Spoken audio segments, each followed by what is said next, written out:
The Book of Judges, chapter 11. Now Jephthah the Gileadite was a valiant warrior, but he was the son of a harlot, and Gilead was the father of Jephthah. Gilead's wife bore him sons, and when his wife's sons grew up, they drove Jephthah out, and said to him, You shall not have an inheritance in our father's house, for you are the son of another woman. So Jephthah fled from his brothers, and lived in the land of Tob. And worthless fellows gathered themselves about Jephthah, and they went out with him. It came about after a while that the sons of Ammon fought against Israel. When the sons of Ammon fought against Israel, the elders of Gilead went to get Jephthah from the land of Tob, and they said to Jephthah, Come and be our chief, that we may fight against the sons of Ammon. Then Jephthah said to the elders of Gilead, Did you not hate me, and drive me from my father's house? So why have you come to me now, when you are in trouble? The elders of Gilead said to Jephthah, For this reason we have now returned to you, that you may go with us and fight with the sons of Ammon, and become head over the inhabitants of Gilead.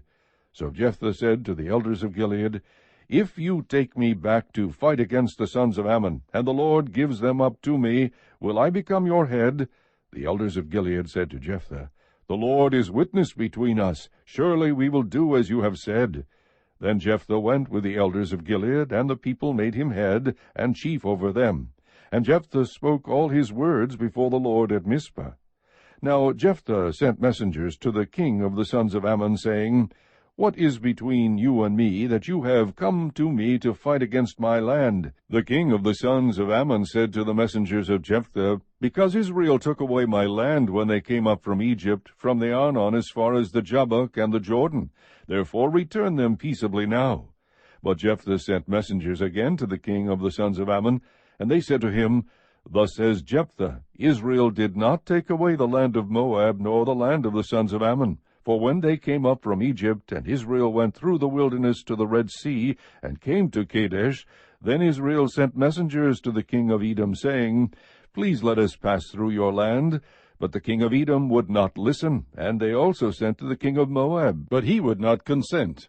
So Israel remained at Kadesh. Then they went through the wilderness, and around the land of Edom and the land of Moab, and came to the east side of the land of Moab, and they camped beyond the Arnon. But they did not enter the territory of Moab, for the Arnon was the border of Moab.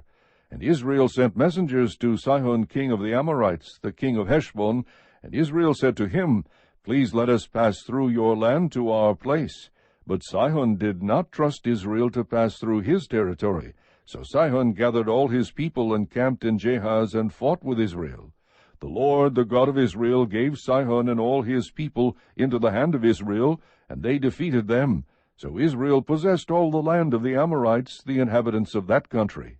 So they possessed all the territory of the Amorites, from the Arnon as far as the Jabbok, and from the wilderness as far as the Jordan. Since now the Lord, the God of Israel, drove out the Amorites from before his people Israel, are you then to possess it? Do you not possess what Chemosh your God gives you to possess? So whatever the Lord our God has driven out before us, we will possess it.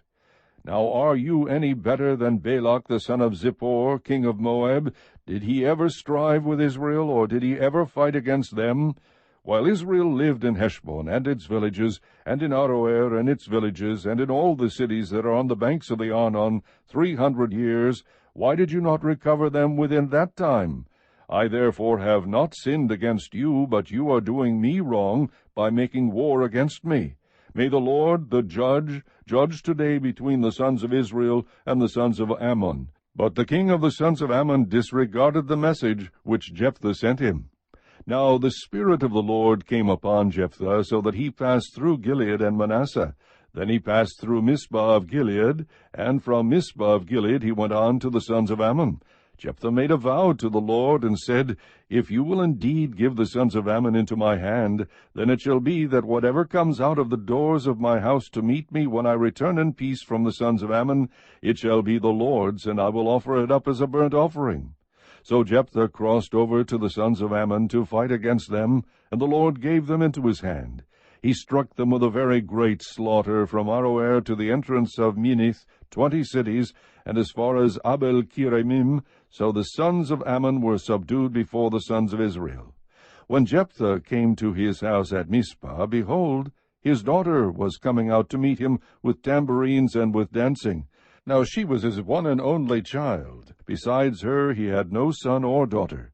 When he saw her, he tore his clothes, and said, Alas, my daughter, you have brought me very low, and you are among those who trouble me.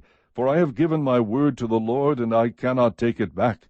So she said to him, My father, you have given your word to the Lord. Do to me as you have said, since the Lord has avenged you of your enemies, the sons of Ammon. She said to her father, Let this thing be done for me. Let me alone 2 months, that I may go to the mountains and weep because of my virginity, I and my companions. Then he said, Go. So he sent her away for 2 months, and she left with her companions, and wept on the mountains because of her virginity. At the end of 2 months she returned to her father, who did to her according to the vow which he had made, and she had no relations with a man. Thus it became a custom in Israel that the daughters of Israel went yearly to commemorate the daughter of Jephthah the Gileadite 4 days in the year. Chapter 12. Then the men of Ephraim were summoned, and they crossed to Zaphon, and said to Jephthah, Why did you cross over to fight against the sons of Ammon without calling us to go with you? We will burn your house down on you. Jephthah said to them, I and my people were at great strife with the sons of Ammon. When I called you, you did not deliver me from their hand. When I saw that you would not deliver me, I took my life in my hands, and crossed over against the sons of Ammon, and the Lord gave them into my hand. Why then have you come up to me this day to fight against me? Then Jephthah gathered all the men of Gilead, and fought Ephraim. And the men of Gilead defeated Ephraim, because they said, You are fugitives of Ephraim, O Gileadites, in the midst of Ephraim, and in the midst of Manasseh. The Gileadites captured the fords of the Jordan opposite Ephraim. And it happened, when any of the fugitives of Ephraim said, Let me cross over, the men of Gilead would say to him, Are you an Ephraimite? If he said no, then they would say to him, Say now, Shibboleth. But he said Sibboleth, for he could not pronounce it correctly. Then they seized him, and slew him at the fords of the Jordan. Thus there fell at that time 42,000 of Ephraim. Jephthah judged Israel 6 years. Then Jephthah the Gileadite died, and was buried in one of the cities of Gilead. Now Ibzan of Bethlehem judged Israel after him. He had 30 sons and 30 daughters, whom he gave in marriage outside the family, and he brought in 30 daughters from outside for his sons. And he judged Israel 7 years. Then Ibzan died, and was buried in Bethlehem. Now Elon the Zebulunite judged Israel after him, and he judged Israel 10 years. Then Elon the Zebulunite died, and was buried at Aijalon in the land of Zebulun. Now Abdon the son of Hillel the Pirathonite judged Israel after him. He had 40 sons and 30 grandsons, who rode on 70 donkeys, and he judged Israel 8 years. Then Abdon the son of Hillel the Pirathonite died, and was buried at Pirathon in the land of Ephraim, in the hill country of the Amalekites. Chapter 13. Now the sons of Israel again did evil in the sight of the Lord, so that the Lord gave them into the hands of the Philistines 40 years. There was a certain man of Zorah, of the family of the Danites, whose name was Manoah, and his wife was barren, and had borne no children. Then the angel of the Lord appeared to the woman, and said to her, Behold now, you are barren, and have borne no children, but you shall conceive, and give birth to a son. Now therefore be careful not to drink wine or strong drink, nor eat any unclean thing. For behold, you shall conceive, and give birth to a son, and no razor shall come upon his head, for the boy shall be a Nazarite to God from the womb, and he shall begin to deliver Israel from the hands of the Philistines. Then the woman came and told her husband, saying, A man of God came to me, and his appearance was like the appearance of the angel of God, very awesome. And I did not ask him where he came from, nor did he tell me his name. But he said to me, Behold, you shall conceive, and give birth to a son, and now you shall not drink wine or strong drink, nor eat any unclean thing, for the boy shall be a Nazarite to God from the womb to the day of his death. Then Manoah entreated the Lord, and said, O Lord, please let the man of God whom you have sent come to us again, that he may teach us what to do for the boy who is to be born. God listened to the voice of Manoah, and the angel of God came again to the woman as she was sitting in the field, but Manoah her husband was not with her. So the woman ran quickly and told her husband, Behold, the man who came the other day has appeared to me. Then Manoah arose and followed his wife. And when he came to the man, he said to him, Are you the man who spoke to the woman? And he said, I am. Manoah said, Now when your words come to pass, what shall be the boy's mode of life and his vocation? So the angel of the Lord said to Manoah, Let the woman pay attention to all that I said. She should not eat anything that comes from the vine, nor drink wine or strong drink, nor eat any unclean thing. Let her observe all that I commanded. Then Manoah said to the angel of the Lord, Please let us detain you, so that we may prepare a young goat for you. The angel of the Lord said to Manoah, Though you detain me, I will not eat your food, but if you prepare a burnt offering, then offer it to the Lord. For Manoah did not know that he was the angel of the Lord. Manoah said to the angel of the Lord, What is your name, so that when your words come to pass we may honor you? But the angel of the Lord said to him, Why do you ask my name, seeing it is wonderful? So Manoah took the young goat with the grain offering, and offered it on the rock to the Lord, and he performed wonders while Manoah and his wife looked on. For it came about, when the flame went up from the altar toward heaven, that the angel of the Lord ascended in the flame of the altar. When Manoah and his wife saw this, they fell on their faces to the ground. Now the angel of the Lord did not appear to Manoah or his wife again. Then Manoah knew that he was the angel of the Lord. So Manoah said to his wife, We will surely die, for we have seen God. But his wife said to him, If the Lord had desired to kill us, he would not have accepted a burnt offering and a grain offering from our hands, nor would he have shown us all these things, nor would he have let us hear things like this at this time. Then the woman gave birth to a son, and named him Samson.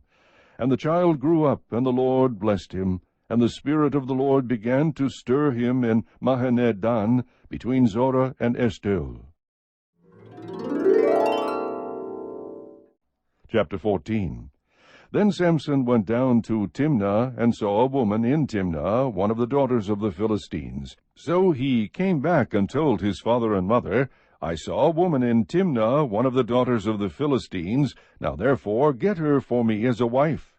Then his father and his mother said to him, Is there no woman among the daughters of your relatives, or among all our people, that you go to take a wife from the uncircumcised Philistines?